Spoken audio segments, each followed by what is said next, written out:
Hi မင်္ဂလာပါ Welcome from Retail Mentor Consulting Coaching ဒီနေ့မှာကတော့ Retail လုပ်ငန်းတစ်ခုဆိုတာက Service Experience နဲ့ Marketing ပေါင်းစပ်ထားတဲ့လုပ်ငန်းဖြစ်ကြောင်းကိုပြောပြပေးသွားမှာဖြစ်ပါတယ် Service ဆိုတာနဲ့လူတိုင်းသိတာကမြင်တာက Customer Service ပဲဖြစ်ပါတယ်ဟုတ်ပါတယ်ကျွန်တော်တို့က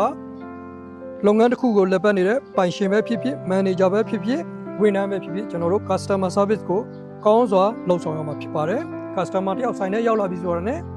ကျွန်တော်တို့တွေ welcoming လုပ်မယ်ပြုံးပြမယ်နှုတ်ဆက်မယ်အဲ့ဒါပြီးတာနဲ့ကျွန်တော်တို့ကအချိန်တိုအတွင်းမှာ customer နဲ့ကျွန်တော်တို့ရဲ့ကြားမှာ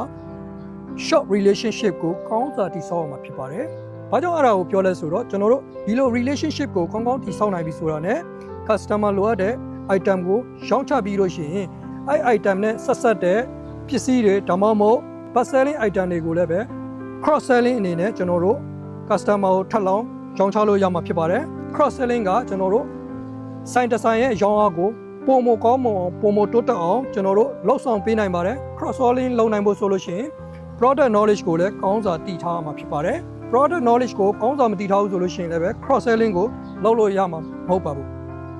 အဲ့ဒီနောက်ပိုင်း customer က cash counter ကိုတွားပြီးတော့ payment လုပ်တဲ့အချိန်မှာလည်းပဲကျွန်တော်တို့နောက်တစ်ချက်ကိုတည်ထားမှာဖြစ်ပါတယ် upselling skill upscaling skill ကိုကောင်းစွာတက်ထားတဲ့ဝန်ထမ်းတစ်ယောက်ပဲဖြစ်ဖြစ် manager ပဲဖြစ်ဖြစ်ပိုင်ရှင်ပဲဖြစ်ဖြစ်ဒီ skill တစ်ခုကိုတည်ထားမယ်ဆိုလို့ရှိရင်ကျွန်တော်တို့ရဲ့ short flow မှာလည်းပဲ cross selling ကိုရောင်းချခြင်းဖြင့်ကျွန်တော်တို့ရဲ့ transaction value တွေကိုမြင့်အောင်လုပ်နိုင်တယ်နောက်ပြီးတော့မှကျွန်တော်တို့ cash sharing လုပ်တဲ့အချိန်တွေမှာလည်းပဲကျွန်တော်တို့ upselling လုပ်တဲ့ skill ကကောင်းမယ်ဆိုလို့ရှိရင်ထပ်လောင်းပြီးတော့မှနောက်ထပ်အပေါ်ဆုံးရောင်းရငွေတွေကိုကျွန်တော်တို့လုပ်နိုင်မှာဖြစ်ပါတယ်အဲ့လိုဆိုတော့ကျွန်တော်တို့တစ်ချိန်တည်းမှာပဲ customer service လည်းလုပ်နိုင်မယ်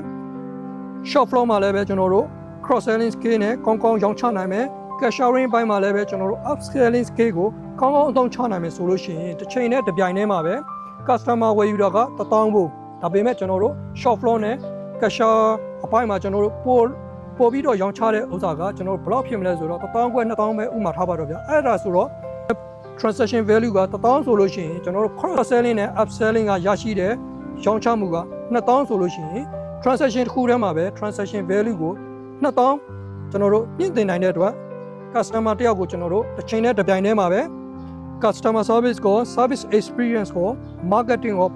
ပေါင်းစပ်ပြီးတော့မှ3000ဖို့ရောင်းချတဲ့အတွက်ကျွန်တော်တို့ transaction rate တွေလည်းမြင့်လာမယ်ကျွန်တော်တို့ business လည်း grow ဖြစ်လာမယ်အဲ့ဒီတော့ကျွန်တော်တို့က retail လုပ်ငန်းဆိုတာက service experience တစ်ခုတည်းမဟုတ်ဘဲနဲ့ marketing နဲ့ပေါင်းစပ်ထားတဲ့လုပ်ငန်းတစ်ခုဖြစ်ကြောင်းကိုဒီနေရာမှာကျွန်တော်တို့မြင်နိုင်မှာဖြစ်ပါတယ်အဲ့တော့ retail လုပ်ငန်းနဲ့ပတ်သက်ပြီးတော့မှဒီတက်ပုံမပြီးတော့သိချင်တယ်ဆိုရင်ကျွန်တော်ရဲ့ Retail Mentor Consulting Coaching Page ကိုအခုပဲ like follow လုပ်ထားလိုက်ပါ Retail ဘိုင်းနဲ့ပတ်သက်ပြီးတော့မှမိတ်ဆွေမှာအခက်အခဲတစ်စုံတစ်ရာရှိခဲ့ပြီဆိုလို့ရှိရင်တော့ကျွန်တော်ရဲ့ Retail Mentor Consulting Coaching Page ကိုတတိယလိုက်ပါအားလုံးပဲကျေးဇူးပါ